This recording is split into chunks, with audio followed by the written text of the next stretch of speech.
Assalamualaikum warahmatullahi wabarakatuh. Halo semuanya. Selamat datang di materi pengantar epidemiologi.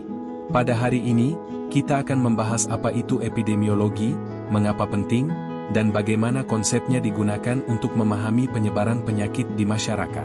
Epidemiologi sering disebut sebagai ilmu detektifnya kesehatan masyarakat. Mengapa? Karena epidemiologi membantu kita mencari siapa yang sakit, kenapa sakit, dan bagaimana mencegah agar orang lain tidak sakit. Sejarah singkat. Epidemiologi modern berkembang pada abad ke-19, dan salah satu tokoh paling terkenal adalah John Snow. Pada tahun 1854, terjadi wabah kolera di London. Banyak orang meninggal dan penyebabnya belum jelas. John Snow kemudian memetakan lokasi kasus kolera dan menemukan bahwa sebagian besar pasien mengambil air dari pompa air Broad Street. Setelah pompa tersebut ditutup, kasus kolera menurun drastis. Peristiwa ini menjadi tonggak penting epidemiologi karena menunjukkan bagaimana data, pengamatan, dan analisis pola penyakit dapat digunakan untuk memutus rantai penularan. Ruang lingkup epidemiologi. Epidemiologi memiliki 3 ruang lingkup besar. Pertama, mempelajari distribusi penyakit. Distribusi menjawab pertanyaan: siapa, di mana, dan kapan penyakit terjadi. Misalnya, kasus demam berdarah meningkat di Kecamatan Sungai Kunyit pada musim hujan. Kedua, mempelajari determinan atau faktor penyebab. Ini menjawab mengapa penyakit terjadi, termasuk faktor agen, perilaku manusia, lingkungan, dan kondisi sosial. Ketiga, upaya pengendalian dan pencegahan masalah kesehatan. Tujuan akhir epidemiologi adalah melindungi masyarakat lewat intervensi, edukasi, vaksinasi, perbaikan sanitasi, dan kebijakan kesehatan.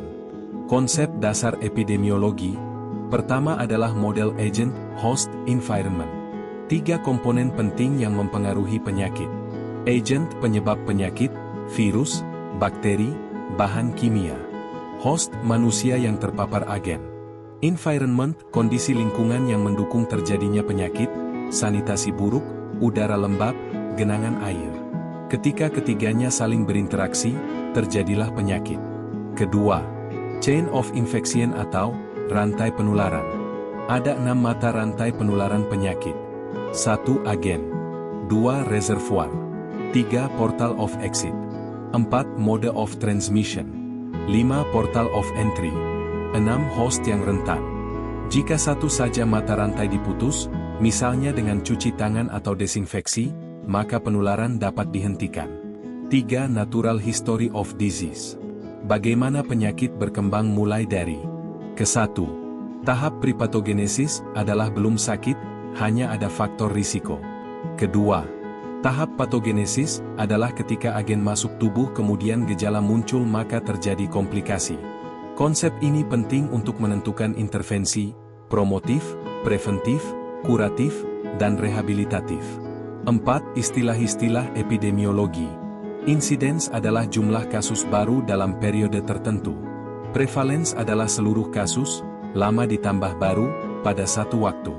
Risiko adalah peluang seseorang tertular penyakit. Populasi rentan adalah kelompok yang lebih mudah sakit, seperti anak-anak atau lansia. Jenis studi epidemiologi. 1. Studi deskriptif. Studi deskriptif menjelaskan siapa, di mana, dan kapan. Contoh, laporan tren kasus ISPA selama 3 tahun di suatu kecamatan. 2. Studi analitik adalah studi yang menguji hubungan penyebab dan akibat. 1. Studi kohort. Studi ini mengikuti kelompok berisiko dan tidak berisiko dari waktu ke waktu. Kedua, studi kasus kontrol. Studi ini membandingkan kelompok sakit dengan tidak sakit untuk mencari faktor risiko. Ketiga, cross-seksional. Studi penelitian dengan melakukan survei atau pengamatan pada satu waktu untuk melihat hubungan faktor risiko dan penyakit.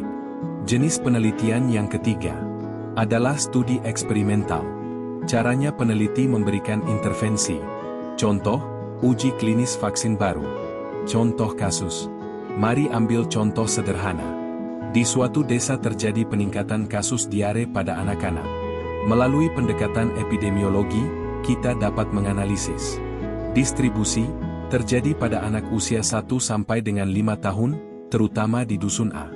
Determinannya adalah ditemukan sumur tercemar bakteri E. coli dan pemakaian air yang tidak dimasak. Upaya pengendalian, edukasi cuci tangan, merebus air minum, klorinasi sumur, serta pemantauan berkala. Dengan langkah-langkah ini, angka diare berhasil ditekan. Terakhir atau penutup. Jadi, epidemiologi adalah ilmu yang mempelajari distribusi dan determinan penyakit, dengan tujuan akhir mencegah masalah kesehatan di masyarakat.